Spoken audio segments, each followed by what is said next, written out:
आप सभी का इंस्पायर पे। Today we are going to discuss another topic in the law of thoughts, that is defamation. हम लोग आज डिफेमेशन की बात करेंगे। हम लोग आज बात करेंगे कि डिफेम जब कोई पर्सन होता है तो किस किस केसेस में क्या क्या एक्शन कैसे कैसे लाई करता है। हम लोग देखेंगे डिफेमेशन होता क्या, हम लोग वेरियस केसेस को समझेंगे, हम लोग एसेंशियल इंग्रेडिएंट्स को समझेंगे इसके। और इस टॉपिक को हम लोग 2 लेक्चर्स में कवर करेंगे। आज हम लोग जो है इसमें कॉन्सेप्ट को पूरा एनालाइज कर लेंगे। फिर नेक्स्ट लेक्चर में हम लोग डिफेंसेस टू डिफेमेशन समझेंगे कि कब कब इंसान बच सकता है, क्या क्या एक्सक्यूज देके, क्या क्या डिफेंस देके। ठीक है ना, कूल।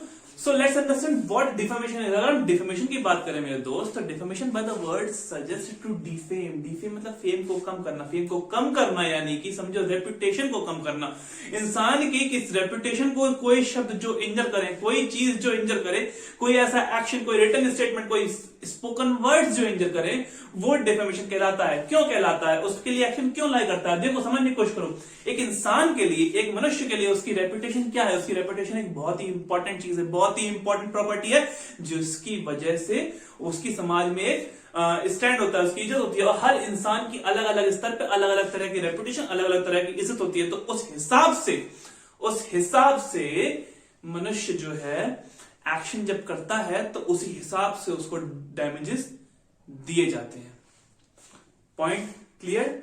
अच्छा, डेफेमेशन क्लियर हो गया अगर हमें, तो हम जानते हैं कि ये किस किस तरह का होता है। ये होता है भाई 2 तरह का। क्या? लिबल और स्लैंडर। क्या है सर? लिबल और स्लैंडर समझने की कोशिश करो। स्लैंडर की अगर हम बात करें तो स्लैंडर की अगर हम कहते हैं तो it is defamation in transient form, transient और टेम्पररी फॉर्म। अच्छा, लिबल क्या है sir? It is in permanent form.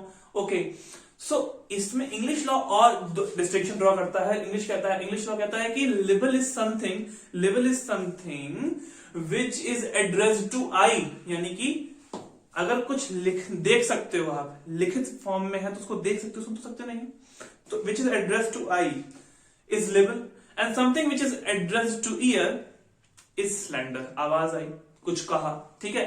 Now the next point is, मेरा क्वेश्चन है तुम लोगों से, कमेंट सेक्शन में मेरे को बताओ, अगर कोई चीज रिकॉर्डेड है सपोजिंगली इन ग्रामोफोन या कहीं भी, है ना, then it is in permanent form, ठीक है, लेकिन it is addressed to ear also. So when it is permanent form, can we say it is a libel, और if it is addressed to ear, then can we say it is a slander. ठीक है, इसका जवाब मुझे comment section में तुम दो। Cool. So, injury to reputation of a person is defamation. Slander and libel के बारे में transient form और permanent form देख लिया, address to eye, address to ear, slander में देख लिया। Now, there is one more thing when we talk about the distinction. देखो, English law के अंदर libel जो है, it's a crime. It's considered a crime, while slander is not always actionable. Slander is actionable only in case of some exceptions where the person can prove that some special damage is there on his reputation.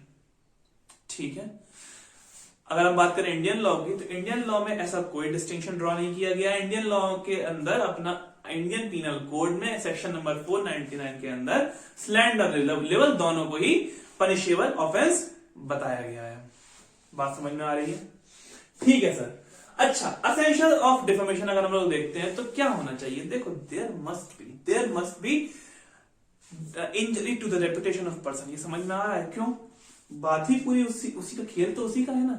अच्छा, जो बात बोली गई, जो statement बोला गया, वो defamatory होना चाहिए। सबसे पहला वही बात होगी, the statement must be defamatory. ठीक है, डिफेमेटरी क्या मतलब? Tends to injure the reputation of a person, tends to injure the reputation. Cool. Point number 2, the said statement must refer to plaintiff. अच्छा ठीक है, मैंने अंट संट बोला, मैंने अंट संट लिखा, कुछ भी, बट अगर सू कर रहे हो मुझे, तो that must refer to you ना। If I am referring to third person, that third person has the right to sue me, not you. ठीक है ना? So the said statement must refer to the plaintiff. ठीक है sir. अच्छा, must be published. Publication को समझते हैं। चलो, पब्लिकेशन का मतलब यहां पे ये नहीं होता है दोस्त कि हमने अखबार में छपवा दी, मैगजीन में छपवा दी, दुनिया भर को मालूम पड़ा दिया कि हाँ भाई कुछ गलत। पब्लिकेशन से यहां पे सेंस है किसी भी थर्ड पर्सन को पता चल जाए कि आपने कुछ गलत बोला या डिफेम किया, वो अच्छा एग्जांपल समझो। मैं जानता हूं कि तुम्हें उर्दू नहीं आती और तुम्हारा एक असिस्टेंट है उसको उर्दू आती है, ठीक है। मैं तुमको एक लेटर भेजता हूं उर्दू में ताकि मुझे पता है, और मुझे ये भी पता है कि तुम अपना हर जो काम है वो असिस्टेंट से करवाते हो, तो मैंने तुम्हें वो जान करके डिफेमेटरी लेटर भेजा। अब उस लेटर को तुमने पढ़वाने के हिसाब से अपने असिस्टेंट को दिया, और उसमें जब उसने रीड किया तो तुम्हारा डिफेमेशन, तुम्हारे खिलाफ जो मैंने गलत बातें लिखी थी जो थी वो कि थर्ड पर्सन को पता चली, that itself amounts to publication. There is no such other need कि आप भाई छपवाना शुरू करें, ठीक है ना, बात समझ में आ रही है। So publication is like any libellous letter जो कि किसी भी थर्ड पर्सन को पता चलेगा तो भी पता चले, तो भी पब्लिकेशन है। अगर आपका कोई बात बोल दें, एक स्मॉल, देखो एक बात समझो, जरूरी नहीं है कि एंटायर कम्युनिटी को पता चले। Even a small group, even a single person, even some small group of association जहां पे वो इंसान एंगेज है, जहां पे उसकी रेपुटेशन की मायने हैं, उनको पता चलते हैं कोई चीज जो कि डिफेमेटरी है जो आपने करी है, so he can have an action against you in for the defamation. तो ये जो मैंने बात तुमको अभी बताई फॉर स्मॉल ग्रुप वाली, ये एक केस में आती है। कौन से केस में? SMM आब्दी वर्सेस प्रफुल्ल कुमार मोहंता, यानी कि even in front of some person's reputation if injured it will be actionable, ठीक है। सो हम लोगों ने कितने इंग्रेडिएंट देखे? 3 इंग्रेडिएंट देखे। चौथी की बात करते हैं, चलो। अगर इन केस ऑफ स्लैंडर, जैसे मैं तुमको बताया था, proof of special damage is required while in libel there is no such thing required, ठीक है। कूल है, ये 4 एसेंशियल्स ऑफ डिफेमेशन समझ में आ चुके हैं अपने को। तो चलो अब देखते हैं नेक्स्ट पॉइंट को। अच्छा, अगर हम बात करें, देखो अगर हम मेयर अब्यूज की बात करें, मेयर वल्गर अब्यूज, जो कि हम जानते हैं कि किसी इंसान की रेपुटेशन प्लस पूरी सोसाइटी को जिसके सामने वो अब्यूज हुआ, जिसके सामने उसका पब्लिकेशन हुआ, सब चीज हुई, उन्हें भी पता है कि इस बात में रियलिटी नहीं है, इट्स अ मेयर अब्यूज, तो इस चीज को डिफेमेशन नहीं कहा जाएगा, ठीक है। Next point, no action for damages can lie for a mere insult, ठीक है। For mere insult no action for defamation can lie, ये बात समझ में आ गई। इन्नुएंडो की बात करते हैं, इन्नुएंडो की। देखो, इन्नुएंडो का कॉन्सेप्ट इसमें समझना बहुत जरूरी क्यों आता है, क्योंकि नॉर्मली जब हम डिफेमेशन की बात कर रहे हैं ना, तो देयर आर डिफेमेटरी वर्ड्स जो कि सुनने समझने में मालूम पड़ता है कि किसी इंसान की रेपुटेशन को इंजर करने की बात कर रहे हैं। But when we talk about innuendo ना, these are those statements, those spoken words, those written words जो कि दिखने में तो प्राइमा फेसी इनोसेंट लगेंगे, ठीक है, but they have a defamatory secondary meaning, they have some latent meaning behind it, जिसकी वजह से वो टेंड कर रहे हैं सामने वाले पर्सन को डिफेम करने का। एग्जाम्पल सर नहीं आया, मैं बताता हूं। देखो, अगर मैं कहता हूं तुमसे कि शुक्ला जी जो है वो इतने ज्यादा ऑनेस्ट आदमी है ना, वो तो चोरी कर ही नहीं सकते, और जब सबको अंदाजा ऐसा है कि शुक्ला जी ने ही चोरी करी है या शुक्ला जी इस तरह के नहीं है, सो तंज कस रहे हैं, तंज समझ रहे हो, वो बता रहे हो, तुम समझ में आ रहा है। अच्छा, एक और एग्जांपल समझो, सेइंग कि एक लड़की जो कि अनमैरिड है, जिसने किसी अनमैरिड, ये कहना कि किसी अनमैरिड लड़की ने एक बच्चे को जन्म दिया और ऐसा हो ना हो, पब्लिकेशन करना, ये डिफेमेशन है, ठीक है। ऐसा हो ना हो, ये चीज ध्यान रखना, हम लोग डिफेंसेस में क्लियर करेंगे, जस्टिफिकेशन ऑफ ट्रुथ के जरिए, है ना। तो अभी इसको यहीं रहने देते हैं, अभी ये मान चलते हैं कि ऐसा नहीं था और आपने ऐसा कहा, ठीक है, आपने ऐसा कहा तो वो डिफेमेशन है। और समझने की कोशिश करिए वर्ड्स इनोसेंट, जैसे अगर हमने कहा कि अग्रवाल साहब जो है वो एक बहुत बड़े संत हैं, ठीक है। अब मानिए संत नाम की एक डकैतों की गैंग और है, ठीक है। तो अगर बहुत बड़े संत हैं और इससे ये रेफर हो रहा है कि वो उस गैंग के मेंबर हैं, ऐसा लोगों को लग रहा है, so this is defamation. So even the words which sound innocent may not be innocent, then it's innuendo. So prima facie innocent, secondary meaning defamatory, meaning is a case which you can refer to in this is Capital and Counties Bank versus Henty and Sons. इस केस में आप जाएंगे देखेंगे तो आपको समझ में आएगा कि इन्नुएंडो क्या होता है, और डिटेल पढ़ना वैसे what I have told you sufficient enough for understanding, ठीक है। So intention to defame is not necessary. An innocent published statement may also be defamatory. अच्छा देखो, when we talk about defamation, हम लोग नहीं देखते हैं कि जिसने ये defamation किया है ना, वो उसकी इंटेंशन क्या थी। मतलब कि देखो, sometimes if someone has with honest intention has published, like an editor or a publication has published something of with an innocent intention in his newspaper, in his article or anything like that, और फिर उसके बाद जब उस पे action लाई करता है, उस पे एक्शन किया जाता है डिफेमेशन का, उसके पास ये डिफेंस नहीं होता है कि उसकी इंटेंशन नहीं थी। बट एक बात समझिए, पहले पता है सिचुएशन बड़ी खराब थी।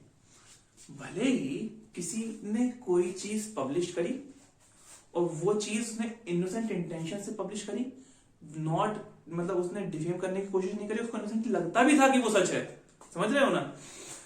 तब अगर डिफेमेशन का एक्शन लाई करता था तो उनके पास कोई डिफेंस नहीं होता था कि हम भाई हमारी कोई गलती नहीं, इनोसेंट ऐसा कहने का कोई इनके पास डिफेंस नहीं होता था। But with the evolution of law बात क्या आगे आई कि देखिए, अगर कोई ये प्रूव कर सके that the publication was done with innocent intention, also if he gives the option कि मैं उसको amend कर दूंगा, I'll change it, the society will come to know that this was a mistake, तो वो इस liability से बच सकता है defamation की। क्लियर? ठीक है सर।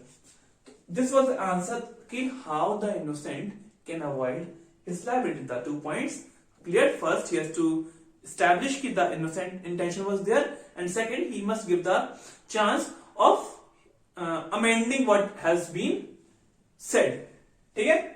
अच्छा, हर्ष मेंदरिता वर्सेस महाराजा सिंह, इसमें क्या कहा कि देखिए, अगर हम बात करते हैं डिफेमेशन की, तो इसमें ये नहीं है कि साहब डिफेमेशन मेरा होगा और मेरे घर वाले, मेरे दोस्त, कोई भी आया और किसी ने भी सूट फाइल कर दिया। जी नहीं। When we talk about defamation, only the person who has been defamed has the right to file a suit in the court of law. ये क्लियर है अपने को? ठीक है। सो अगर हम बात करें इस वाले केस में जॉन थॉमस केस की, तो यहां पे जब एक कंपनी की बात करते हैं, ठीक है, तो उसके डायरेक्टर्स जो हैं वो सू कर सकते हैं। बात समझ में आ रही है? अगर कंपनी का डिफेमेशन हुआ तो ठीक है, clear. So defamation of a class of person, when we talk about class of person, अगर मैं कहता हूं कि सारे वकील ही चोर हैं, तो क्या वकीलों में किसी एक के पास एक्शन लाई करने का राइट है मेरे अगेंस्ट? जी नहीं। समझ में आना, प्रैक्टिकली समझ में आना क्यों? So if someone can prove from A class of person that by my defamatory words some special damage has been done to him, then only he can file a suit against me. ये बात यहां clear होती है। Repetition of defamatory matters, इसमें बात समझने की कोशिश करो कि ना ही अगर हम बात करें कि अगर मैं डिफेमेटरी कोई मैटर है जो कि पब्लिश होना है, तो जिसने ढूंढा, जिसने एडिट किया, जिसने पब्लिश किया, ये एक के बाद रिपीटेशन हो रहा है, ठीक है, इन सब लायबल होंगे एक्शन के इन द सेम वे जिसने वो चीज निकाल के लाया, जिसके वर्ड से, उसके अलावा जिसने वो रिपीटेशन किया, वो सब लायबल होंगे in the same way. The only condition, the only exception being that the person repeating the whole thing does not know the content, actual content था क्या। समझ में आ रहा है? सो ये जो मेन पॉइंट्स थे सारे हमने डिफेमेशन में कवर कर लिए। डिफेमेशन की सीरीज में नेक्स्ट लेक्चर में हम लोग डिफेंस को देखेंगे और फिर ये ऑफेंस हम लोग साइड करके रख देंगे। सो दोस्तों, अगर वीडियो पसंद आई हो ना तो प्लीज लाइक करो, सब्सक्राइब करो, शेयर करो, हाँ मजे करो।